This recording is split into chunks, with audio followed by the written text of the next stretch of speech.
ಯುವಕರಲ್ಲಿ ಎಚ್ಐವಿ ಸೋಂಕನ್ನ ಆರಂಭಿಕ ಹಂತದಲ್ಲೇ ಪತ್ತೆ ಹಚ್ಚಿ ತಡೆಗಟ್ಟುವ ಉದ್ದೇಶದಿಂದ ಕರ್ನಾಟಕ ಸರ್ಕಾರ ಮಹತ್ವದ ನಿರ್ಧಾರ ಕೈಗೊಂಡಿದೆ. ರಾಜ್ಯದ ಎಲ್ಲ ಇಂಜಿನಿಯರಿಂಗ್, ಕಲಾ ಮತ್ತು ವಿಜ್ಞಾನ ಕಾಲೇಜುಗಳಲ್ಲಿ ವಿದ್ಯಾರ್ಥಿಗಳಿಗೆ ಕಾಲೇಜು ಆವರಣದಲ್ಲೇ ಎಚ್ಐವಿ ಪರೀಕ್ಷೆ ಹಾಗೂ ಕೌನ್ಸೆಲಿಂಗ್ ಸೇವೆಗಳನ್ನು ಒದಗಿಸಲು ಸರ್ಕಾರ ಮುಂದಾಗಿದೆ. ಕರ್ನಾಟಕ ರಾಜ್ಯ ಏಡ್ಸ್ ನಿಯಂತ್ರಣ ಸಂಘದ ಮನವಿಯ ಮೇರೆಗೆ ಸರ್ಕಾರ ಈ ಕ್ರಮಕ್ಕೆ ಮುಂದಾಗಿದ್ದು, ವಿಶ್ವೇಶ್ವರಯ್ಯ ತಾಂತ್ರಿಕ ವಿಶ್ವವಿದ್ಯಾಲಯ ಹಾಗೂ ಕಾಲೇಜು ಶಿಕ್ಷಣ ಇಲಾಖೆ ಈ ಕಾರ್ಯಕ್ರಮಕ್ಕೆ ಚಾಲನೆ ನೀಡಿವೆ. ವಿದ್ಯಾರ್ಥಿಗಳ ಗೌಪ್ಯತೆಗೆ ಸಂಪೂರ್ಣ ಗೌರವ ನೀಡಲಾಗುವುದು ಎಂದು ಆರೋಗ್ಯ ಇಲಾಖೆ ತಿಳಿಸಿದೆ. ಈ ಉದ್ದೇಶಕ್ಕಾಗಿ ನೋ ಯೋರ್ ಎಚ್ಐವಿ ಸ್ಟೇಟಸ್ ಎಂಬ ಕ್ಯೂಆರ್ ಕೋಡ್ ಆಧಾರಿತ ಆಪ್ ಅನ್ನು ಅಭಿವೃದ್ಧಿಪಡಿಸಲಾಗುತ್ತಿದೆ. ಈ ಹಿಂದೆ ವಿಶ್ವವಿದ್ಯಾಲಯ ಅನುದಾನ ಆಯೋಗ ಹಾಗೂ ಕೇಂದ್ರ ಶಿಕ್ಷಣ ಸಚಿವಾಲಯವು ಎಲ್ಲಾ ಉನ್ನತ ಶಿಕ್ಷಣ ಸಂಸ್ಥೆಗಳಲ್ಲಿ ಎಚ್ಐವಿ ಕುರಿತು ಜಾಗೃತಿ ಮೂಡಿಸುವಂತೆ ಸೂಚಿಸಿತ್ತು. ಅದರ ಭಾಗವಾಗಿ ರಾಜ್ಯಾದ್ಯಂತ ಹಲವು ಕಾಲೇಜುಗಳಲ್ಲಿ ವಿಶೇಷ ಆರೋಗ್ಯ ಶಿಬಿರಗಳನ್ನು ಆಯೋಜಿಸಿ ಎಚ್ಐವಿ ಪರೀಕ್ಷೆ ಮತ್ತು ಕೌನ್ಸೆಲಿಂಗ್ ಸೇವೆಗಳನ್ನು ನೀಡಲಾಗುವುದು.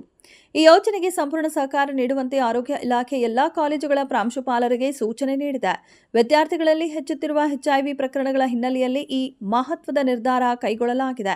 ರಾಷ್ಟ್ರೀಯ ಏಡ್ಸ್ ನಿಯಂತ್ರಣ ಸಂಸ್ಥೆ ಅಂಕಿಅಂಶಗಳ ಪ್ರಕಾರ ಎಚ್ಐವಿ ಸೋಂಕಿತರ ಸಂಖ್ಯೆಯಲ್ಲಿ ಕರ್ನಾಟಕ ದೇಶದಲ್ಲೇ 3ನೇ ಸ್ಥಾನದಲ್ಲಿದೆ. ಇನ್ನು ವರದಿಗಳ ಪ್ರಕಾರ ಅಸುರಕ್ಷಿತ ಲೈಂಗಿಕ ಸಂಪರ್ಕ ಹಾಗೂ ಮಾದಕ ವಸ್ತುಗಳ ದುರ್ಬಳಕೆ ಎಚ್ಐವಿ ಪ್ರಕರಣಗಳ ಹೆಚ್ಚಳಕ್ಕೆ ಪ್ರಮುಖ ಕಾರಣಗಳಾಗಿವೆ. ಆದ್ದರಿಂದ ಸೋಂಕನ್ನ ಆರಂಭಿಕ ಹಂತದಲ್ಲೇ ಪತ್ತೆ ಹಚ್ಚಿ ಅದರ ಹರಡುವಿಕೆಯನ್ನ ತಡೆಯುವ ಉದ್ದೇಶದಿಂದ ಕಾಲೇಜು ವಿದ್ಯಾರ್ಥಿಗಳಿಗೆ ಎಚ್ಐವಿ ಪರೀಕ್ಷೆ ನಡೆಸಲು ಕರ್ನಾಟಕ ಸರ್ಕಾರ ನಿರ್ಧರಿಸಿದೆ.